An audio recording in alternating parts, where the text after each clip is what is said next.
భారతీయుడు, రోబో, 2.0, స్నేహితుడు, శివాజీ ఇలాంటి పెద్ద పెద్ద హిట్స్ అందుకున్న మన శంకర్ గారైతే ఎందుకు ఈ రోజు ఇంత ఫ్లాప్‌ని ఎదుర్కోవాల్సొస్తుంది? అంటే మాట్లాడుకుందాం. దానికి తోడు 'శంకర్' గారి నుంచి అప్‌కమింగ్ మూవీ ఎప్పుడు? సో, ఆ విషయం గురించి మాట్లాడుకుంటే అసలు ఎందుకు ఈ విధంగా జరుగుతుంది దాని గురించి మాట్లాడుకుందాం. అంటే 'శంకర్' గారు చూసుకున్నట్లయితే ఒక కంటెంట్ ప్రెజెంట్ జనరేషన్‌లో ఏం జరుగుతుంది? ఏ ఏ మిస్టేక్స్ ఉన్నాయి? అన్న కంటెంట్ మీదయితే వస్తున్నారనమాట. సో, అదంతా ఓల్డ్ కంటెంట్. ఇప్పుడు ప్రెజెంట్ జనరేషన్ అంతా మారిపోయింది. ఓల్డ్ కంటెంట్ పట్టుకొని ఇప్పుడు మూవీస్ తీస్తే ఖచ్చితంగా సరే ఆడియన్స్ దానికి అట్రాక్ట్ అవ్వరు. ఇప్పుడు 'గేమ్ చేంజర్' దగ్గర కూడా అదే ఎఫెక్ట్ పడింది. అదే 'ఇండియన్ 2' దగ్గర కూడా అదే ఎఫెక్ట్ పడింది. సో, ఇది కంటెంట్ అన్నమాట. దీనివల్లే 'శంకర్' గారి మూవీస్ ఫ్లాప్ అవుతున్నాయన్నమాట. అంటే మాకు అభిమానులందరూ ఏం చెప్తున్నారంటే, మాకు వింటేజ్ 'శంకర్' కావాలి. ఒకప్పుడు 'శంకర్' ఎలాంటి మూవీస్ తీసాడో, అలాంటి 'శంకర్' మాకు కావాలి అనే విధంగా అయితే మాట్లాడుతున్నారన్నమాట. గతంలోని 'శంకర్' గారి నుంచి ఒక మూవీ వచ్చిందంటే, ఖచ్చితంగా సమాజానికి ఒక మెసేజ్ ఇచ్చేలా ఉంటది. ఇప్పుడు ఎవడు మెసేజ్ తీసుకునేలా లేడు.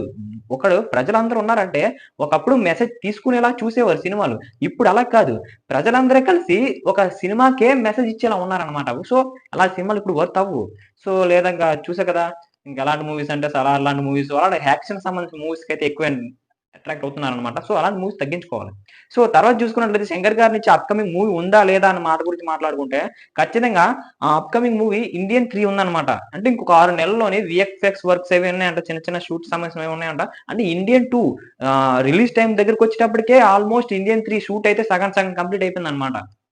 సో, ఇంకొక 6 నెలల్లో 'గేమ్ చేంజర్' ఆడినప్పటికి మన 'శంకర్' గారు పెద్దగా ఇది రాలేదు కదా! సో, ఇంకొక 6 నెలల్లోనే వీఎఫ్ఎక్స్ వర్క్స్ ఉంటే ఖచ్చితంగా సరే ఆ వీఎఫ్ఎక్స్ వర్క్స్ కంప్లీట్ చేసిన తర్వాత, ఆ సినిమా రిలీజ్ చేసిన తర్వాత అప్పుడు 'శంకర్' గారి నుంచి వేరే మూవీ అనౌన్స్‌మెంట్ వస్తుంది అనేది మాట్లాడుతున్నారనమాట. మళ్ళీ 'శంకర్' గారు ఫామ్‌లోకి రావాలి అంటే ఖచ్చితంగా సరే 'రోబో 3.0' రావాల్సిందే. తెలుసు కదా! మైక్రో ఉంటది కదా! అంతే ఇంక అంతకు మించి వేరే లేదు. మళ్ళీ పాత 'శంకర్‌ని' కావాలి అంటే ఖచ్చితంగా సరే రోబో తీయాల్సిందే. సో, అర్థమైంది కదా మీకు. మరి 'శంకర్' గారి మూవీస్ ఎందుకు ఫ్లాప్ అవుతున్నాయి? అదే విధంగా అప్‌కమింగ్ మూవీ ఎప్పుడుంటది? ఈ అప్‌డేట్ మీకు నచ్చిందని అనుకున్నా. ఎందుకంటే అంతకు మించి ఉండదు కదా! సంగతి ఒక్కసారి క్లారిటీగా మాట్లాడుకుందాం ఫస్ట్ నుంచి గూడా. అసలు 'శంకర్' గారి మూవీస్ ఓల్డ్ కంటెంట్‌తో రావడం చేత ఈ మూవీస్ ఫ్లాప్ అవుతున్నాయి. సెకండ్ 'ఇండియన్ 3' గూడా ఉంటుంది. 'ఇండియన్ 3' ఇంకొక 6 నెలల్లోనే వీఎఫ్ఎక్స్ వర్క్ మొత్తం కంప్లీట్ అయిపోయిన తర్వాత నెక్స్ట్ మూవీ 'శంకర్' గారి నుంచి వస్తున్న అప్‌కమింగ్ మూవీని అనౌన్స్‌మెంట్ చేస్తారనమాట.